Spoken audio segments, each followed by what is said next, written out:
What's up? Welcome back to Nostalgia. Dave here with another pod. What's going on in pop culture right now? Gonna be a light one this week. Last week was quite long, so evening it out over these past 2 weeks. Whatever, you get it. Slower week. But still 3 things happy to get into. Anatomy of a Fall, Justine Triet's Palme d'Or winning courtroom drama thriller film that premiered back at Cannes earlier this year. Very excited to talk about that. It's great. And then 2 music drops, both surprises. Number 1, Brent Faiyaz's new surprise album, Larger Than Life, his 3rd album. This guy's running R&B right now. You got to get on board. And then probably even more surprising than Brent dropping an album a year and change after he dropped his last one is Ameer Vann and Merlyn Wood, both formerly of Brockhampton, releasing a collab tape, 25-minute, 30-minute tape out of nowhere a week before Kevin Abstract's album. A lot to get into with that. So make sure you subscribe, youtube.com/nostalgiapod, linktree.com/nostalgiapod. Get the pod anywhere you can. Just make sure you get it. See the links below for the best of 2023 Spotify playlist for my favorite songs of the year, updated weekly. And let's get into it. What's up? Welcome back to Nostalgia. Dave here with a review of Ameer Vann and Merlyn Wood's collab mixtape/album, Slime in the Ice Machine. This one definitely came out of nowhere for me. Of course, Ameer and Merlyn, both former Brockhampton members. Merlyn no longer in Brockhampton because Brockhampton has broken up as a group. We covered the last 2 Brockhampton albums, TM and The Family, when they came out at the end of last year. Make sure you check that out. Been a big fan of Brockhampton for a long time. Been covering that rise.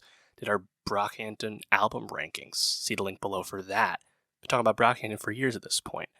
Ameer left Brockhampton in 2018, as everybody knows, due to various abuse allegations. And Ameer's made a comeback since then with his Emmanuel EP.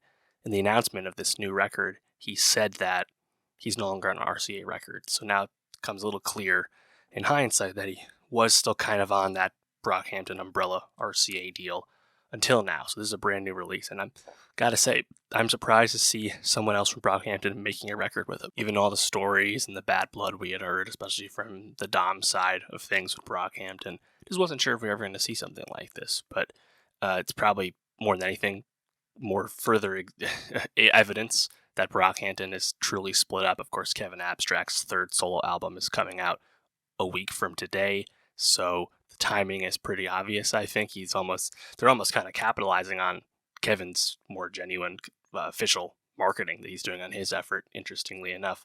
But I gotta say, 10 songs, 24 minutes, Ameer and Merlyn, it's pretty good. Honestly, I like this more than Ameer's Emmanuel EP. I like this more than any of the handful of Merlyn solo songs he's put out over the years. It's not bad. I think you think about these artists, right? Ameer, especially during his time in Brockhampton, where he was literally the face of Brockhampton, literally on all the album covers was him. Ameer was the best rapper in the group, and he has a darkness to his voice, the way he raps, but just a really good technical ability. Sounds good on the mic, and some of the best Brockhampton songs feature big Ameer Vann verses.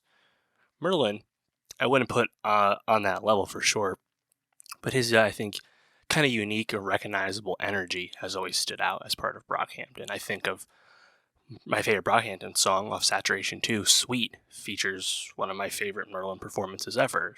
Famously, this is Merlyn Wood, man. Everywhere I go is the woodlands. Love that shit. Merlyn not afraid to blow his top off on the mic. He's been fun with that energy. So putting him with Ameer, I was curious if Merlyn could keep up with Ameer Vann. Straight up, just because, again, Ameer's pretty good on the mic. Like, can you hang? And it definitely comes across as an Ameer project first. Like, Merlyn's kind of in support of Ameer. But I gotta say, Merlyn hangs around. Pretty impressed. If you just go through the track list here, the first song, Swisher, I think that one stands out just because Ameer's rapping at slightly a higher pitch than his normal, deep register that you think of. Just kind of a quick 2-verse song, one from each of them, over in 2 minutes. Smog Check, really like the Ameer verse on this one. Merlyn kind of starting out slightly melodic, again, doing something a little different than what he usually did. On the production side, I think the keys are really nice, kind of just a simple drum loop. Almost feels like you hear vinyl scratching a little bit in the background too. Interesting beat. On Everything I thought was kind of forgettable. And then track 4, Okay. This one's really hard. Again, kind of a simple looping beat, but Ameer's really bringing it on this one. Hit. I like this one quite a bit. Violin, very noticeable on the beat here. And the auto-tune from both Ameer and Merlyn. Wasn't necessarily expecting to hear that, given how the album had been going to this point, but they both sound really good and still really hard despite using auto-tune, really going bar for bar with each other. Again, Merlyn really hanging with Ameer.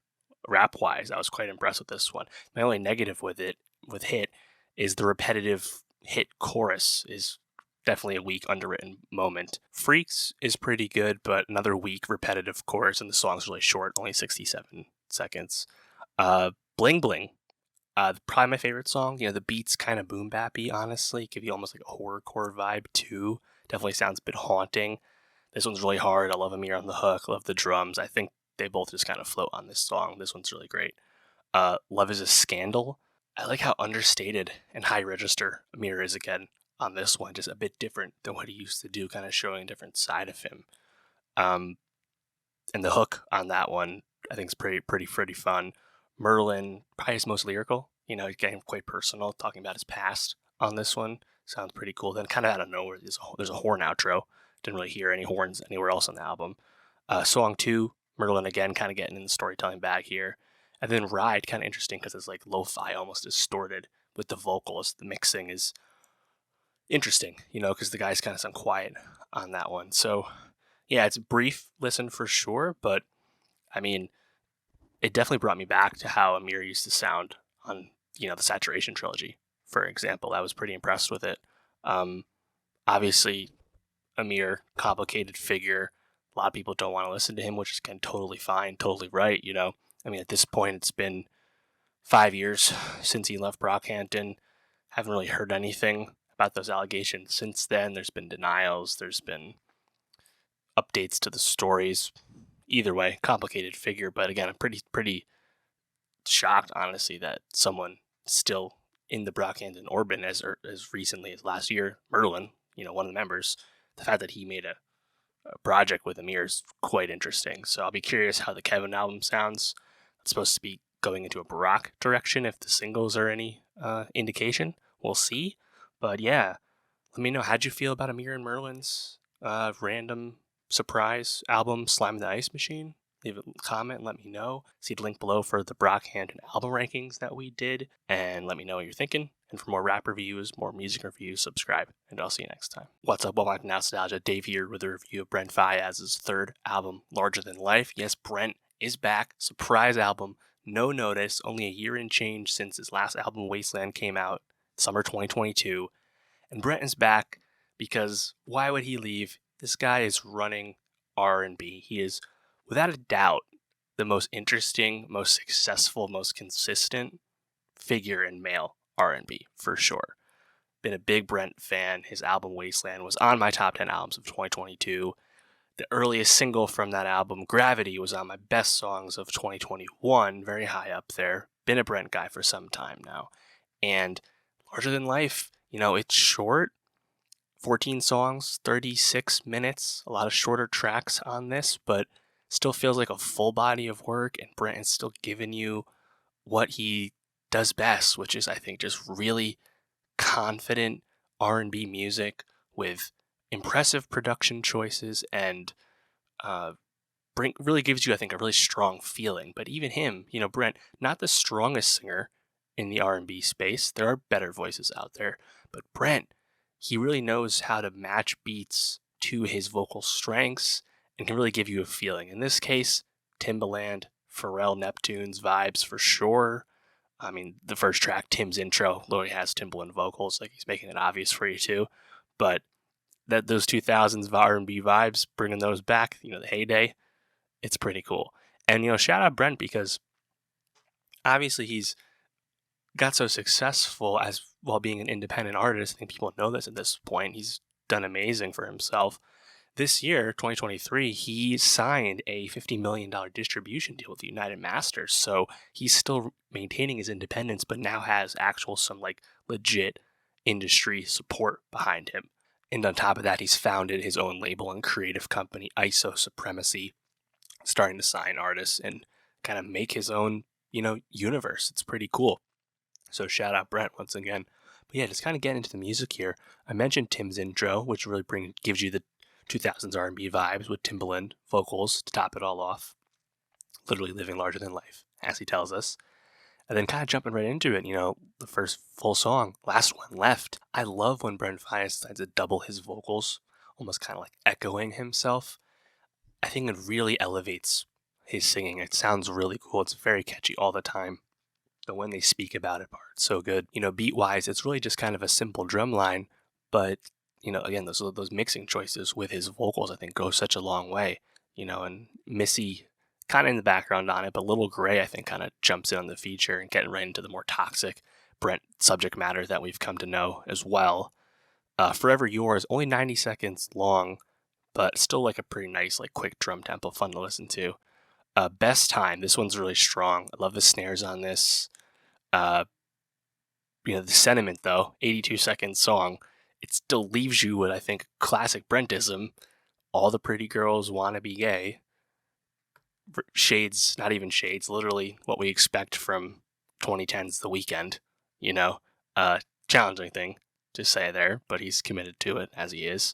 You got the skit where Brent actually kind of croons at the end of, for sure. Then you have the lead single, Moment of Your Life. At the time, it was just a loose single. We didn't know it was going to be on this album, Moment of Your Life, featuring Coco Jones. Great song. Already on my best of 2023. Spotify playlist, he'd link below for that. Love the doubling vocals from Brent on this. Once again, he sounds so good. Outside All Night, I love the keys on this. Really sounds like a movie soundtrack, like an old-timey vibe. Where the drums kick in once Brent's vocals begin as well. Sounds great. They got A$AP Rocky on the feature. Whenever I hear A$AP Rocky, I'm always asking Rocky, please drop the new album. It's been so long. But Rocky sounds pretty good on it.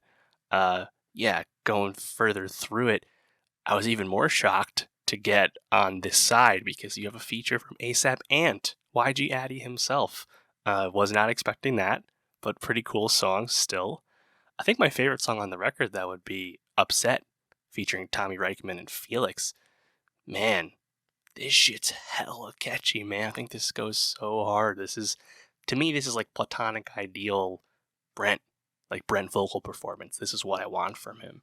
I think that one's great. And towards the end, you get Belong to You with Babyface Ray on the feature. Shout out to Triet.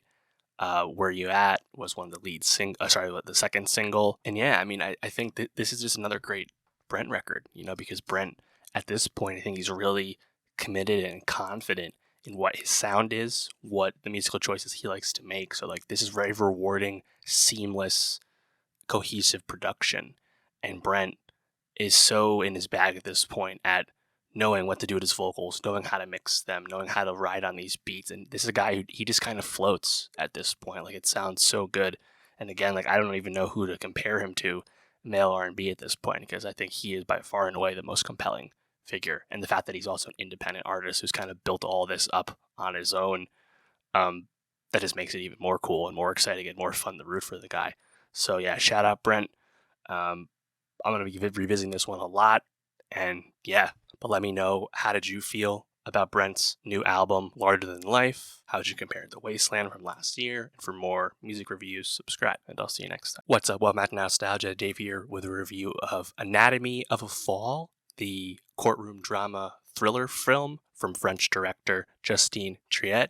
Anatomy of a Fall won the Palme d'Or at Cannes earlier this year and is now slowly expanding in release in the US after being a very big hit in France, where it sold over 1 million tickets and had the biggest opening for a Palme d'Or winner in France since 2008. Currently at a $10.2 million gross on only a €6.2 million budget.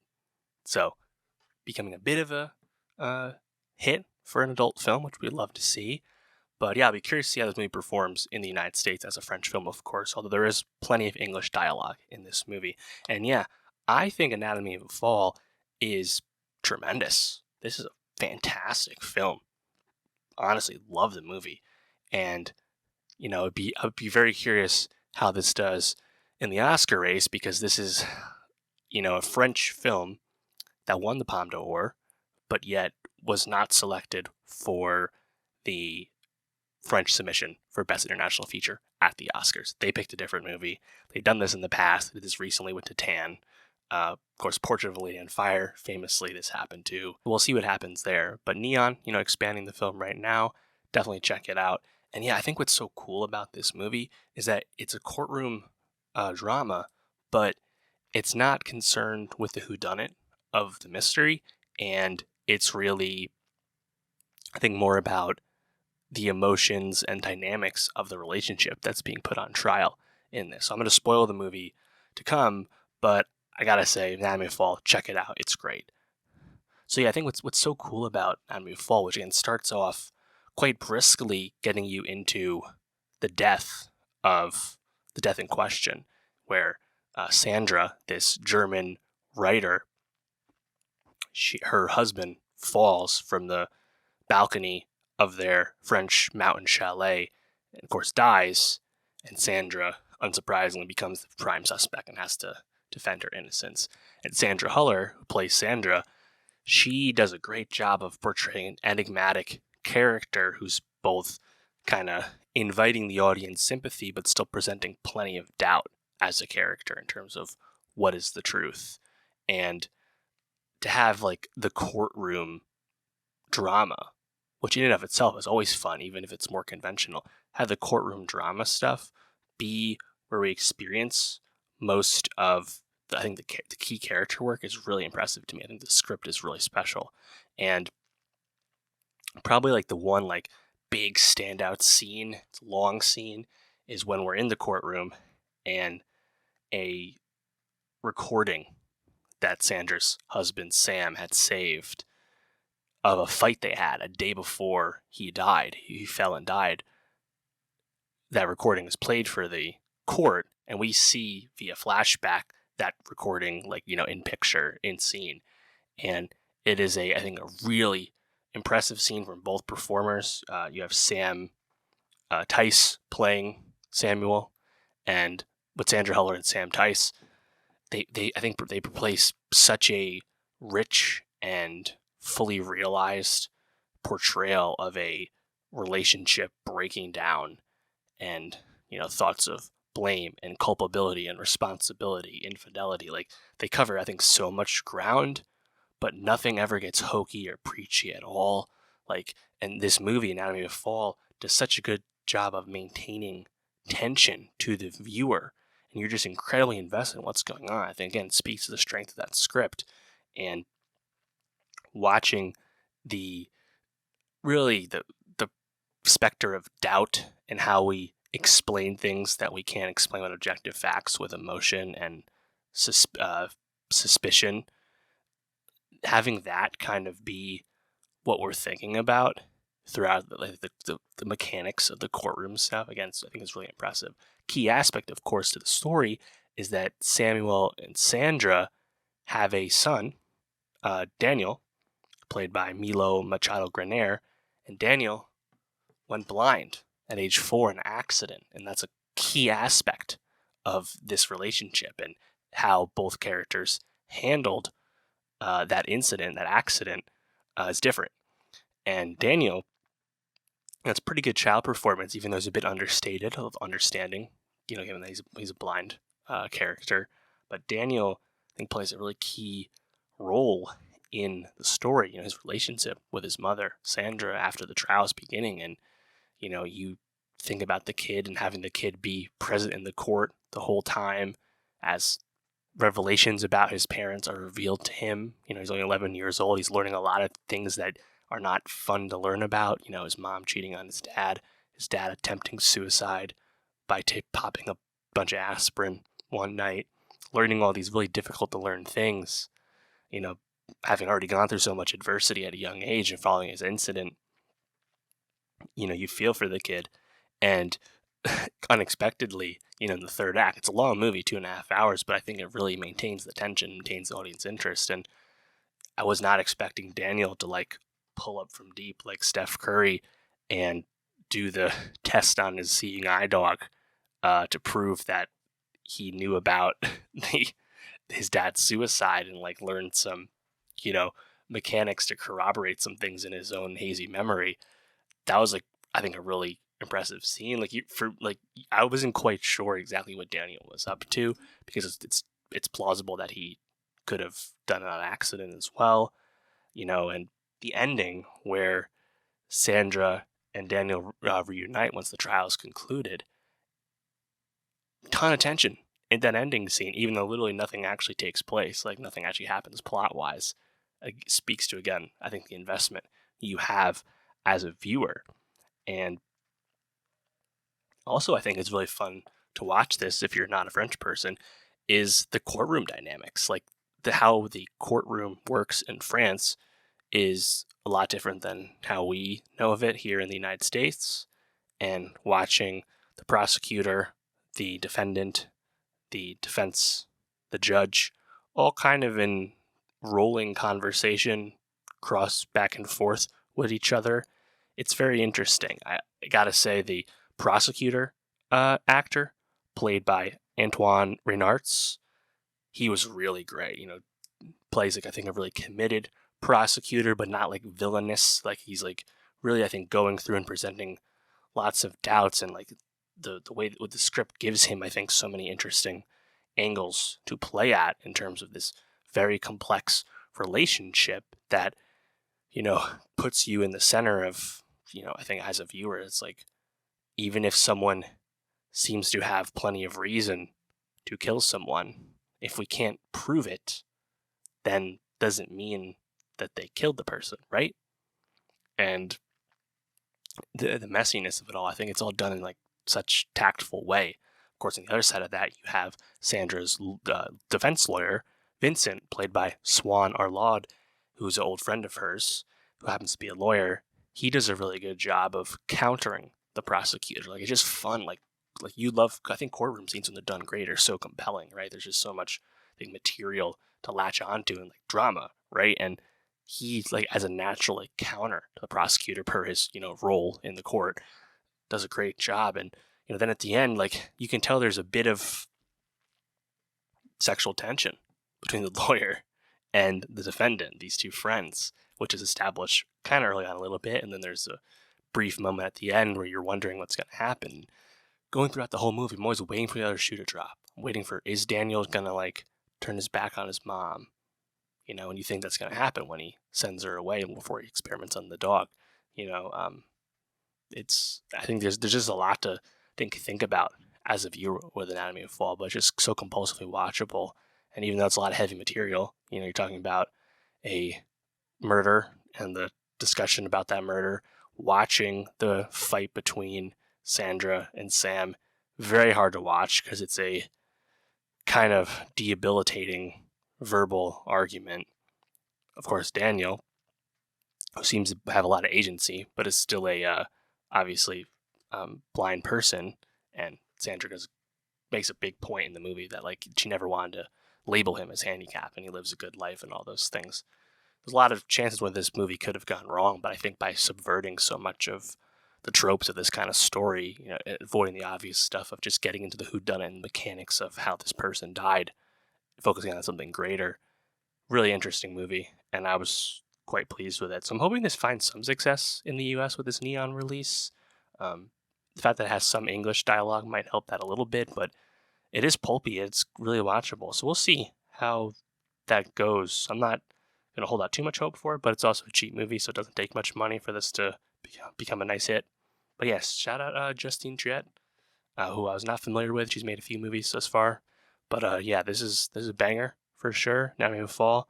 And make sure you check it out. Let me know what you thought of it. And for more movie reviews, subscribe. And I'll see you next time. All right, so that's going to do it for the pod this week. Next week, a much larger pod, a lot of heavy hitters once again. We have the conclusion of Gen V Season 1 on Amazon Prime Video, the debut album from Jungkook of BTS. Very excited to get into that one. Kevin Abstract's third album. And then new movies. The Holdovers from Alexander Payne, starring Paul Giamatti. Sofia Coppola's Priscilla, starring Kaylee Spaney and Jacob Elordi, and also Apple TV Plus's Fingernails, another film. And yeah, things are picking up in November, so can't wait to get to it. Make sure you subscribe, youtube.com/nostalgiapod, linktree.com/nostalgiapod, See links below for the best of 2023 Spotify playlist. Let me know what's good, and I'll see you next week.